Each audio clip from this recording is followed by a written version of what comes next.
그리스도인들에게 기도가 가지는 중요성은 참 이루 말할 수가 없죠. 기도가 중요한 이유를 이야기하자면 참 많습니다만 그 중에서 제일 중요한 것 하나를 이야기하라면 저는 하나님과 가지는 영적인 교제, 사귐이라고 생각합니다. 거듭난 하나님의 백성들이 하나님과 기도를 통해서 대화하고 교제하고 사귀고 그런 통로가 바로 기도라는 것이죠. 그래서 기도를 일컬어서 영적인 호흡이다 이렇게 말하기도 합니다. 그런데 사실은요, 그런 기도의 행위 자체가 중요하지만 그런 기도의 행위를 가져오는 그 이면에 숨겨진 그리스도인들이 가지고 있는 믿음 혹은 인식, 확신이 더 중요합니다. 그러니까 하나님에 대한 올바른 인식과 확신이 없이는 기도라는 행위가 중요하다는 사실을 알지만 기도의 삶을 살아갈 수가 없는 것이에요. 그러니까 기도라는 이 행위를 가져오게 되는 것은 기도자 내면에 숨겨진 하나님에 대한 인식, 하나님이 어떤 분이신지에 대한 그런 이해가 더 중요하다는 것이죠. 하나님이 누구시라는 것을 정확하게 알아야 기도할 수가 있는 것이에요. 오늘 우리 계속해서 보고 있는 말씀의 문맥은요, 베드로와 요한이 성전에 기도하러 올라가다가 40년 동안 한 번도 걸어보지 못한 사람을 일으켰던 그 사건의 연장선에서 주어지는 말씀입니다. 베드로와 요한을 산헤드린 공회가 붙잡았습니다. 그래서 위협했습니다. 너희들 다시는 예수의 이름으로 말하지 말고 가르치지도 말라라고 하면서 위협하면서 풀어놓았어요. 23절에 보면 사도들이 노임에 이렇게 시작을 하죠. 이렇게 노임받은 두 사도들은 이 사실을 교회에 알립니다. 이거는 두 사도들만의 문제가 아니거든요. 이건 교회가 직면한 문제입니다. 여러분, 교회가 존재하는 이유, 교회가 존재하는 목적이 있다면 단 하나이지 않겠습니까? 예수의 이름을 말하고 전하는 거예요.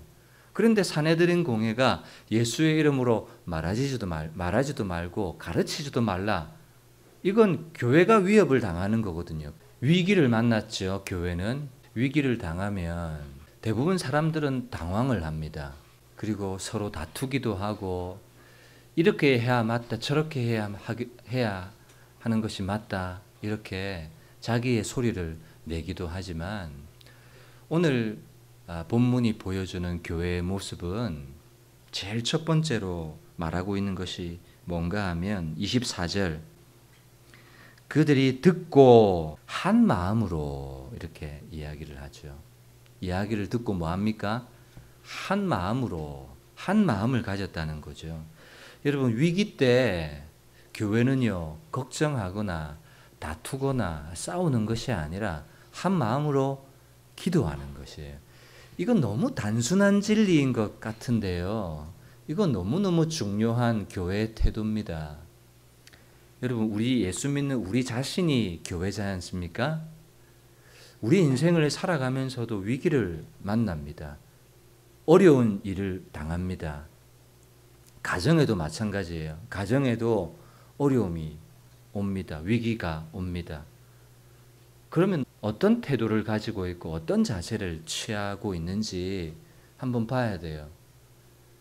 대부분 불신 가정들은요, 다투고 싸우고 막 당황해서 어쩔 줄을 몰라 하죠. 그런데 가장 성경이 보여주는 교회가 가져야 될 태도가 있다면 한 마음으로 다투거나 걱정하거나 고민하거나 염려하거나 그것이 아니라 마음을 같이 해서 한 마음으로 하나님 앞에 기도하더라 하는 것이죠. 여러분, 이런 교훈들은 너무 단순한 교훈이에요. 그지 않습니까? 어딜 가서든지 들을 수 있는 교훈입니다.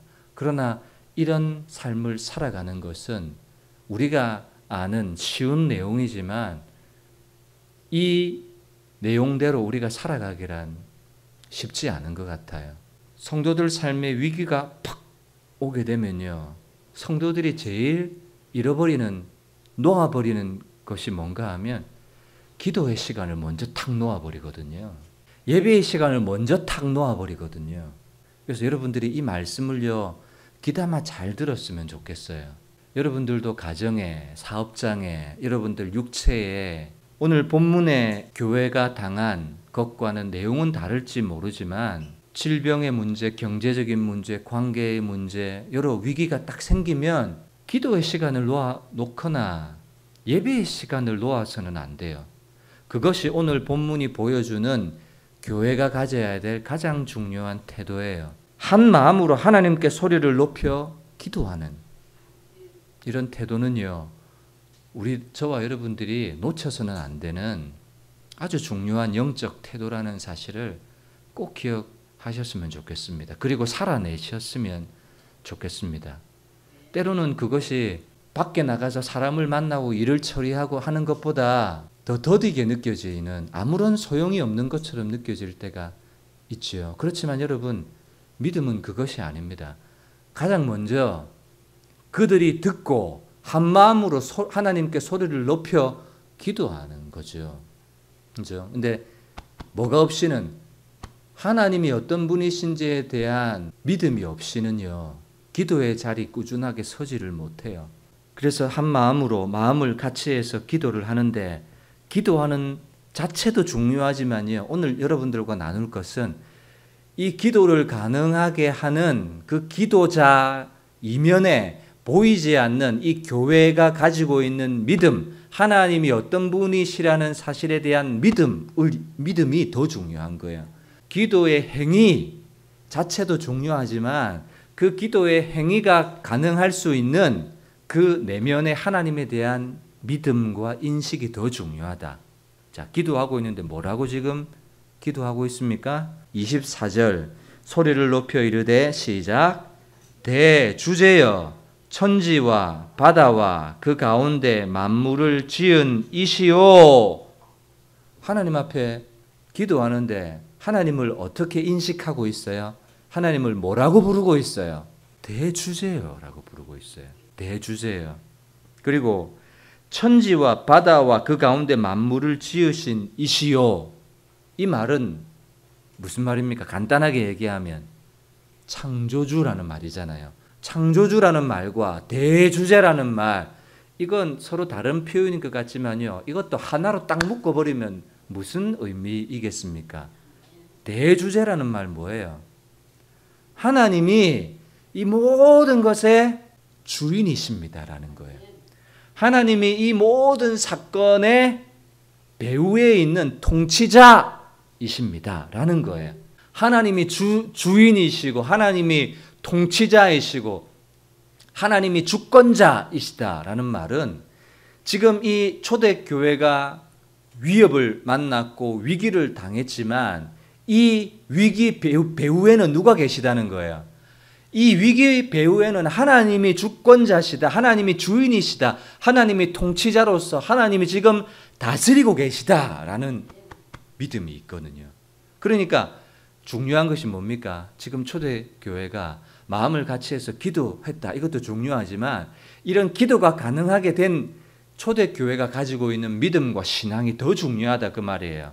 지금 이들은 어떤 믿음을 가지고 있습니까? 모든 사건과 배후와 환경 속에는 하나님이 주인이시다, 하나님이 지금 다스리고 계시다라는 그런 믿음을 지금 이 교회가 가지고 있는 거예요. 그래서 하나님 앞에 먼저 기도할 수가 있는 거예요. 지금 사내들은 공회로부터 핍박을 당했습니다. 위협을 당했습니다. 이 배후 뒤에 하나님이 계신다라는 믿음이 없다면 기도의 자리에 섭니까? 기도의 자리에 설 수 없죠, 당연히. 하나님이 이 모든 것을 붙잡고 계시다라는 믿음이 있으니까 사내들은 공회를 상대하지 않잖아요. 그 정치 지도자들을 만나지 않잖아요. 여러분, 느헤미야의 기도, 우리가 금요 기도회 때 지금 나누고 있는 말씀인데요, 느헤미야가 유다로 돌아가서 이 무너진 성벽을 재건하는 이 모든 일에 키를 쥐고 있는 사람이 아닥사스다 왕이라는 사실을 알았습니다. 아닥사스다 왕과 이 술관원이었던 느헤미야는 너무나 각별한 사이였습니다. 그런데도 느헤미야는 아닥사스다 왕에게 바로 가지 않잖아요. 제일 먼저 누구를 상대합니까? 하나님, 실세이신 하나님을 먼저 상대하지 않습니까? 이 모든 것 배후에 왕의 마음을 임의로 주관하시는 분이 하나님이시라는 사실을 알았어요. 그러니까 느헤미야가 아닥사스다 왕에게 가지 않고 하나님 앞에 나가서 실세이신 하나님을 먼저 상대하는 것처럼 오늘 교회도 마찬가지입니다. 눈에 보이기에는 누가 권력을 가졌습니까? 힘을 가졌습니까? 사내들은 공회가, 정치 지도자들이, 관원이, 대제사장이 힘을 가진 것처럼 보입니다. 그러나 그 배후에 보이지 않는 실세가 있는 거예요. 하나님이 모든 통치자시고 주권자이시라는 그 믿음을 가지고 있기 때문에 대주제여, 천지와 바다와 그 가운데 만물을 지으신 창조주여라고 부르면서 기도하고 있는 것입니다. 그러니까 기도 저변에 깔린 무의식적 확신이 있는 거예요. 기도자 내면에 깔려 있는 그가 가지고 있는 확신이 있는 거예요. 그 확신이 기도의 자리에 서게 하는 겁니다. 강해 설교가로 유명한 캠벨 몰간이라는 설교자가 있습니다. 그 설교자는 이 본문을 설교하면서 이렇게 설교했습니다. 한번 들어보세요. 만일 사람이 하나님께 대한 이러한 믿음, 곧 자신의 철학이나 과학이나 이성으로 인식할 수 있는 모든 것들 위에 계시는 존재로서의 하나님을 믿지 않으면 절대로 기도할 수 없다라고 설교했어요. 그러므로 담대한 기도의 저변에는 하나님의 절대적인 주권에 대한 확신이 존재한다 라고 말했습니다. 저도 너무너무 동의합니다. 아멘입니다. 담대한 기도의 저변에는 하나님이 가지고 계신 절대 주권에 대한 확신이 존재한다. 하나님이 대주제시다. 이런 확신이 있으니까 하나님 앞에 나와서 기도하는 것이죠. 그러니까 이 교회가요, 형편과 상황에 그리고 이 권력을 가진 사람들에게 굴복하지 않을 수 있는 것입니다. 그러면서 하나님의 뜻 가운데 하나님의 뜻이 이루어질 수 있도록 하나님 앞에 기도하고 있는 것이죠. 여러분, 이 태도는 성도가 가져야 될 태도와 똑같아요. 성도도 어떤 태도를 가집니까? 이 땅을 살아가면서 여러 일들을 만나지만 무슨 일을 만나든지 간에 이 모든 일의 배후에는 하나님이 다스리신다. 하나님이 통치하신다. 하나님이 주권자시다. 하나님이 실세시다. 그러니까 하나님 앞에 엎드려 기도부터 하는 거예요. 그래서 여러분, 무슨 일을 만났다 해서 기도의 자리부터 포기하지 마세요. 예배의 자리부터 포기하지 마세요. 그건 불신앙이에요. 기도보다 사람 만나서 해결하고 기도보다 환경을 풀어놓으려고 애쓰고 그것이 아니라 진짜 실세이신 하나님을 상대할 때 문이 열린다는 사실, 그것이 교회가 가지고 있는 첫 번째 태도라는 것입니다. 그리고 두 번째 태도는 말씀으로 상황을 해석해내는 능력이에요.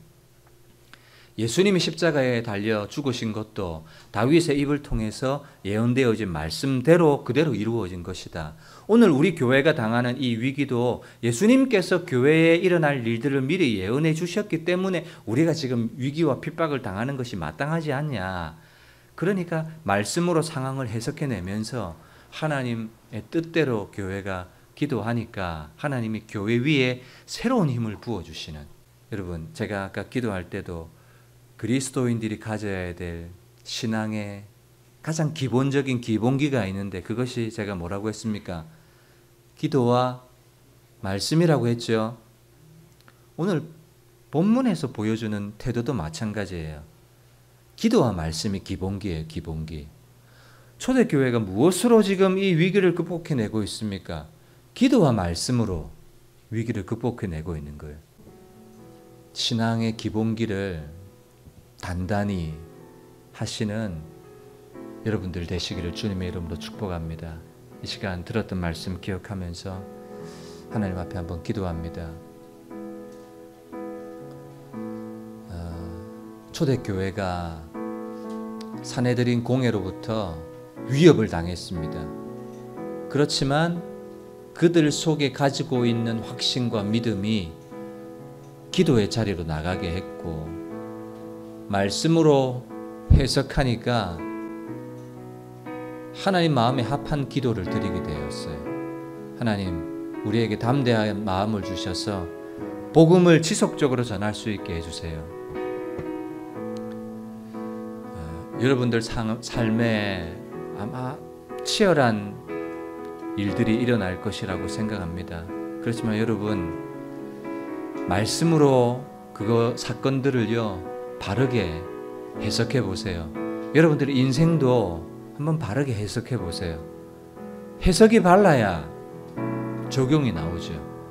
해석이 잘못되면 적용도 잘못돼요. 해석이 정확해야 적용이 정확해요. 내 인생 그렇지 뭐 실력이 없어서 그렇지, 그렇게 해석해 버리면 어떤 적용이 나와요? 실력을 쌓아야지, 이런 적용이 나오는 거예요. 해석이 발라야 됩니다. 이 시간 하나님 앞에 들었던 말씀 생각하면서 하나님 앞에 신앙의 기본기가 탄탄해질 수 있도록 하나님 앞에 한번 기도합니다.